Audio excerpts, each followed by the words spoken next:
ये आकाशवाणी रायपुर है। प्रादेशिक समाचार बुलेटिन के साथ मैं सुषमा श्रीवास।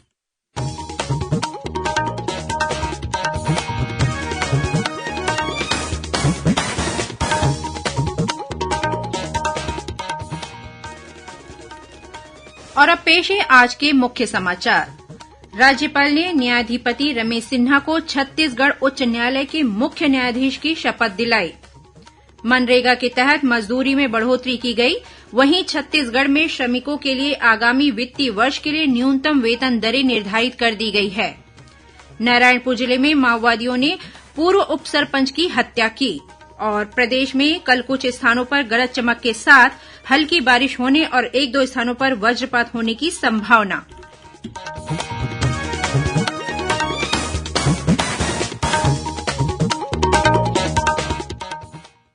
अब समाचार विस्तार से। राज्यपाल विश्वभूषण हरिचंदन ने आज न्यायाधिपति रमेश सिन्हा को राजभवन में छत्तीसगढ़ उच्च न्यायालय के मुख्य न्यायाधीश की शपथ दिलाई। शपथ ग्रहण समारोह राजभवन के दरबार हाल में आयोजित किया गया। इसके साथ ही रमेश सिन्हा छत्तीसगढ़ उच्च न्यायालय के 15वें मुख्य न्यायाधीश बन गए हैं। छत्तीसगढ़ आने से पहले न्यायमूर्ति रमेश सिन्हा इलाहाबाद उच्च न्यायालय में न्यायाधिपति थे। शपथ ग्रहण समारोह की शुरुआत में प्रदेश के मुख्य सचिव अमिताभ जैन ने राष्ट्रपति की ओर से जारी नियुक्ति वारंट पढ़ा। उसके बाद शपथ लेने की प्रक्रिया पूरी कराई गई। इस समारोह में मुख्यमंत्री भूपेश बघेल, मंत्रिमंडल के सदस्य, छत्तीसगढ़ उच्च न्यायालय के न्यायमूर्तिगण सहित गणमान्य नागरिक शामिल हुए। इससे पहले छत्तीसगढ़ उच्च न्यायालय के नवनियुक्त मुख्य न्यायाधीश रमेश सिन्हा के कल रायपुर विमानतल पहुंचने पर छत्तीसगढ़ उच्च न्यायालय के न्यायाधीश संजय के अग्रवाल, पी सेमकोसी सहित अन्य वरिष्ठ अधिकारियों ने उनकी अगवानी की। प्रवर्तन निदेशालय ईडी की टीम ने लगातार दूसरे दिन प्रदेश में छापे की कार्यवाही जारी रखी है। टीम ने आज सुबह रायपुर और भिलाई में शराब होटल कारोबारियों के ठिकानों के साथ ही कुछ अधिकारियों के यहां भी दबिश दी। बताया जाता है कि ईडी की टीम ने कल जिन ठिकानों पर छापेमारी की कार्यवाही की थी, वहां से देर रात सभी टीमें लौट गई हैं।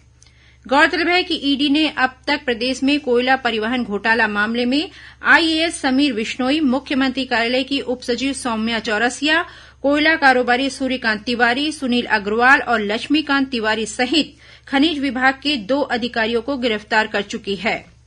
इस बीच उप सचिव सौम्या चौरसिया की जमानत याचिका पर सुनवाई 31 मार्च तक के लिए टल गई है। इस पर आज सुनवाई होनी थी, लेकिन किन्हीं कारणों से सुनवाई टल गई है। प्रदेश में 1 अप्रैल से बेरोजगारी भत्ता योजना लागू होगी। इसके तहत पात्र हितग्राहियों के बैंक खातों में 2500 रूपये प्रतिमाह अंतरित किए जाएंगे। साथ ही बेरोजगारों को कौशल विकास का प्रशिक्षण भी दिया जाएगा और उन्हें रोजगार प्राप्त करने में सहायता दी जाएगी। बेरोजगारी भत्ता योजना का लाभ लेने के लिए आवेदक के परिवार की सालाना आय 2.5 लाख रूपये से कम होनी चाहिए। आवेदक को छत्तीसगढ़ का मूल निवासी होना आवश्यक है और उनकी उम्र 18 से 35 वर्ष के बीच होनी चाहिए। आवेदक मान्यता प्राप्त बोर्ड से कम 12वीं कक्षा पास होना चाहिए। इसके अलावा प्रदेश के किसी भी जिला रोजगार और स्वरोजगार मार्गदर्शन केंद्र में पंजीकृत हो। छत्तीसगढ़ में महात्मा गांधी राष्ट्रीय ग्रामीण रोजगार गारंटी अधिनियम मनरेगा में श्रमिकों को आगामी 1 अप्रैल से प्रतिदिन 221 रूपये की मजदूरी मिलेगी। केंद्रीय ग्रामीण विकास मंत्रालय द्वारा चालू वित्तीय वर्ष के लिए 204 रूपये मजदूरी दर निर्धारित थी। आगामी वित्तीय वर्ष के लिए इसमें 17 रूपये की बढ़ोतरी की गई है। वहीं प्रदेश में विभिन्न अनुसूचित नियोजनों में कार्यरत श्रमिकों के लिए 1 अप्रैल से 30 सितंबर तक के लिए न्यूनतम वेतन दरें निर्धारित कर दी गई है। इसके अनुसार सामान्य नियोजन के लिए प्रतिदिन 20 रूपये और प्रति माह 260 रूपये वृद्धि की गई है। वहीं कृषि नियोजन में कार्य श्रमिकों के लिए 225 रूपये प्रतिमाह की वृद्धि की गई है। इसी तरह अगरबत्ती उद्योग में काम करने वाले मजदूरों के लिए प्रति 1000 अगरबत्ती पर 5 रूपये 85 पैसे बढ़ाए गए हैं। 1 अप्रैल से प्रभावशील यह न्यूनतम वेतन दरें श्रम विभाग की वेबसाइट पर भी उपलब्ध है। भारतीय जनता पार्टी के प्रदेश अध्यक्ष अरुण साव ने विदेश मंत्री डॉक्टर एस जयशंकर को पत्र लिखकर सऊदी अरब में बंधक के रूप में कार्यरत प्रदेश के युवाओं को वापस लाने का आग्रह किया है। श्री साव ने अपने पत्र में बताया कि दुर्ग जिले के बोरी थाना अंतर्गत डोमा गांव निवासी गोपाल साहू और 3 अन्य लोगों को सऊदी अरब में नौकरी दिलाने के नाम पर भेजा गया था। लेकिन वर्तमान में इन युवाओं से 18 से 20 घंटे काम लिया जा रहा है। उन्होंने बताया कि इन युवाओं के लिए ठीक से रहने और खाने की व्यवस्था भी नहीं की गई है। लगातार शारीरिक और मानसिक शोषण की वजह से इन युवाओं ने देश वापसी की गुहार लगाई है। प्रदेश में शासकीय स्कूलों का नया शिक्षा सत्र आगामी 16 जून से आरंभ होगा। स्कूल शिक्षा विभाग के प्रमुख सचिव आलोक शुक्ला ने विभाग की प्राथमिकता वाली योजनाओं को नए शिक्षा सत्र शुरू होने के पूर्व पूरा करने के निर्देश जिला कलेक्टरों को दिए हैं। स्कूलों के भवनों का रिनोवेशन कार्य 15 जून के पहले करने को कहा गया है। उन्होंने छूटे हुए स्कूल भवनों, आश्रम, छात्रावासों का सर्वेक्षण कराने के साथ ही उनकी मरम्मत और अतिरिक्त कक्ष के निर्माण के लिए एस्टीमेट बनाकर 1 सप्ताह में विभागीय पोर्टल पर अपलोड कराने को कहा है। श्री शुक्ला ने सभी स्कूलों में गणवेश और पात्र बालिकाओं के लिए निःशुल्क साइकिल स्कूल शुरू होने के पहले दिन ही पात्र विद्यार्थियों को अनिवार्य रूप से देने के निर्देश दिए हैं। शाला प्रवेश उत्सव में प्रवेश लेने वाले विद्यार्थियों का स्वागत तिलक लगाकर किया जाएगा। साथ ही उन्हें निःशुल्क पाठ्य पुस्तकें भी वितरित की जाएंगी। प्रादेशिक समाचार आप आकाशवाणी रायपुर से सुन रहे हैं। छत्तीसगढ़ की खबरों से है आपका वास्ता और खबरों की विश्वसनीयता से है हमारा वास्ता। आकाशवाणी समाचार रायपुर के प्रादेशिक समाचार बुलेटिन के साथ ही हमारे समसामयिक कार्यक्रम आप रेडियो के अलावा अपने मोबाइल पर भी सुन सकते हैं। आकाशवाणी समाचार फेसबुक, ट्विटर और यूट्यूब पर भी उपलब्ध है। हमारा Facebook page Chhattisgarh news on AIR, Twitter handle CGAIR news और हमारा यूट्यूब चैनल है छत्तीसगढ़ AIR न्यूज। तो अब रेडियो के साथ ही आपके मोबाइल के जरिए भी हम पहुंच रहे हैं आप तक। छत्तीसगढ़ की हर खबर के लिए सुनते रहिए आकाशवाणी समाचार। और अब आगे बढ़ते हैं बाकी के समाचारों की ओर। नारायणपुर जिले में माओवादियों द्वारा पूर्व उप सरपंच की हत्या किए जाने का मामला सामने आया है। मिली जानकारी के अनुसार घनौरा थाना क्षेत्र के राजपुर पंचायत के पूर्व उप सरपंच को बीती रात माओवादियों ने घर से बाहर निकाला और फिर उनकी हत्या कर दी। माओवादियों ने हत्या के बाद शव के आसपास पर्चा भी फेंका। बताया जाता है कि उप सरपंच भारतीय जनता पार्टी के सक्रिय सदस्य थे। उनकी हत्या से भाजपा की स्थानीय इकाई में शोक की लहर है। देश के सभी प्रदेशों की पुलिस के कामकाज में एकरूपता लाने के लिए केंद्रीय स्तर पर पुलिस द्वारा एक भारत श्रेष्ठ भारत अभियान के अंतर्गत आदान प्रदान कार्यक्रम शुरू किया गया है। इसके तहत प्रदेश स्तर पर गठित पुलिस की टीम अन्य राज्यों में जाकर पुलिस के कामकाज और तौर तरीकों की जानकारी ले रही है। इसी कड़ी में गुजरात पुलिस की 15 सदस्यीय टीम दुर्ग पहुंची है, जो 15 दिनों तक दुर्ग संभाग और प्रदेश के अन्य जिलों में जाकर यहां की पुलिस कार्यवाही और उनके तौर तरीकों की जानकारी लेगी। इसी तरह छत्तीसगढ़ पुलिस की टीम भी गुजरात गई हुई है। महिला स्वरोजगार और सुपोषण को बढ़ावा देने के लिए प्रदेश के बालोद जिले में मिलेट कैफे का संचालन शुरू किया गया है। इसका उद्घाटन महिला और बाल विकास मंत्री अनिला भेड़िया ने मिलेट केक काटकर किया। गौरतलब है कि छत्तीसगढ़ देश का पहला ऐसा राज्य है जो समर्थन मूल्य पर मिलेट्स की खरीदी कर रहा है। मिलेट्स के उत्पादन को मिल रहे प्रोत्साहन से किसानों का भी उत्साह बढ़ा है। रायगढ़ में जिला प्रशासन के सहयोग से मई 2022 में प्रदेश के पहले मिलेट्स कैफे की शुरुआत की गई है। दुर्ग की अंतर्राष्ट्रीय बैडमिंटन खिलाड़ी आकर्षी कश्यप ने विश्व की 14वीं वरीयता प्राप्त कनाडा की मिशेल ली को हराकर बड़ा उलटफेर किया है।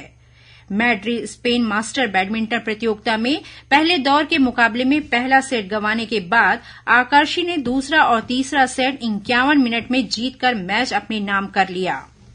गौरतलब है कि आकर्षी कश्यप इस प्रतियोगिता में बिना वरीयता प्राप्त खिलाड़ी है, जबकि कनाडा की खिलाड़ी को इस प्रतियोगिता में 6वीं वरीयता थी। आकर्षी कश्यप का अगला मुकाबला कल 30 मार्च को होगा। इधर गोवा में 19 से 26 मार्च तक खेली गई Unix sunrise masters veteran badminton प्रतियोगिता में कोरबा की मनीषी सिंह ने रजत पदक हासिल किया है। प्रतियोगिता का फाइनल मैच मनीषी सिंह और राजस्थान की हिमानी पुनिया के बीच खेला गया। इस उपलब्धि पर मुख्यमंत्री भूपेश बघेल ने मनीषी सिंह को बधाई और शुभकामनाएं दी है। आज चैत्र नवरात्र की महाअष्टमी है। आज के दिन आदिशक्ति मां दुर्गा के 8वें स्वरूप महागौरी की पूजा अर्चना की जाती है। राज्य की सभी शक्तिपीठों और देवी मंदिरों में नवरात्रि के दौरान पूजा और अनुष्ठान के कार्यक्रम संपन्न किए जा रहे हैं। आज सुबह से ही सभी शक्तिपीठों और देवी मंदिरों में आस्था का जनसैलाब उमड़ पड़ा है। जगह जगह हवन, पूजन और धार्मिक आयोजन किए जा रहे हैं। कुछ जगहों पर भंडारे का भी आयोजन किया गया। वहीं कल रामनवमी के मौके पर ज्योति कलश और जवारे का विसर्जन किया जाएगा। राज्यपाल विश्वभूषण हरिचंदन और मुख्यमंत्री भूपेश बघेल ने प्रदेशवासियों को रामनवमी की बधाई और शुभकामनाएं दी हैं। उन्होंने इस अवसर पर प्रदेशवासियों के सुख, समृद्धि और खुशहाली की कामना की है। और अब पेश है मौसम का हाल। प्रदेश में कल कुछ स्थानों पर हल्की बारिश होने या गरज चमक के साथ छींटे पड़ने की संभावना है। मौसम विभाग के अनुसार राज्य के सीमावर्ती राज्यों के ऊपर द्रोणिका के असर से प्रदेश के कुछ हिस्सों में कल बारिश होने की संभावना है। वहीं एक दो स्थानों पर गरज चमक के साथ वज्रपात होने और अंधड़ चलने के भी आसार हैं। अब कुछ खबरें संक्षेप में। रायपुर के शासकीय आयुर्वेद चिकित्सा महाविद्यालय द्वारा रोग प्रतिरोधक क्षमता बढ़ाने के उद्देश्य से आज शहर के विभिन्न स्थानों पर 1290 बच्चों को स्वर्ण प्राशन कराया गया। रायपुर विकास प्राधिकरण की आवासीय और व्यावसायिक संपत्तियों में दी जा रही सरचार्ज छूट के भुगतान के लिए आरडीए कार्यालय में एक और काउंटर खोला गया है, जिसमें शाम 5:30 बजे तक नगद चेक और ड्राफ्ट से भुगतान किया जा सकता है। यह अतिरिक्त काउंटर 31 मार्च तक जारी रहेगा। रायगढ़ जिला पंचायत के मुख्य कार्यपालन अधिकारी अविनाश मिश्रा ने ग्राम पंचायत सचिव को आर्थिक अनियमितता के आरोप में निलंबित कर दिया है। दुर्ग जिले में प्रधानमंत्री आवास दिलाने के नाम पर ठगी करने के आरोप में पुलिस ने 2 महिलाओं सहित 4 लोगों के खिलाफ अपराध दर्ज किया है। छत्तीसगढ़ योग आयोग द्वारा रायपुर के गोंदवारा स्थित कबीरदास वार्ड के बसंत विहार गार्डन में 30वें निःशुल्क नियमित योगाभ्यास केन्द्र का शुभारंभ किया गया। मुख्यमंत्री कन्या विवाह योजना के तहत जांजगीर के हाईस्कूल मैदान में 75 जोड़ों का सामूहिक विवाह संपन्न कराया गया। और बलरामपुर जिले के चांची के पास ट्रक की ठोकर से स्कूल बस में सवार करीब 25 बच्चे घायल हो गए हैं। वहीं ट्रक चालक की हालत गंभीर बताई जाती है। अंत में मुख्य समाचार एक बार फिर। राज्यपाल ने न्यायाधिपति रमेश सिन्हा को छत्तीसगढ़ उच्च न्यायालय की मुख्य न्यायाधीश की शपथ दिलाई। मनरेगा के तहत मजदूरी में बढ़ोतरी की गई। वहीं छत्तीसगढ़ में श्रमिकों के लिए आगामी वित्तीय वर्ष के लिए न्यूनतम वेतन दरें निर्धारित कर दी गई हैं। नारायणपुर जिले में माओवादियों ने पूर्व उप सरपंच की हत्या की। और प्रदेश में कल कुछ स्थानों पर गरज चमक के साथ हल्की बारिश होने और एक दो स्थानों पर वज्रपात होने की संभावना। इसी के साथ प्रादेशिक समाचार बुलेटिन समाप्त हुआ। नमस्कार।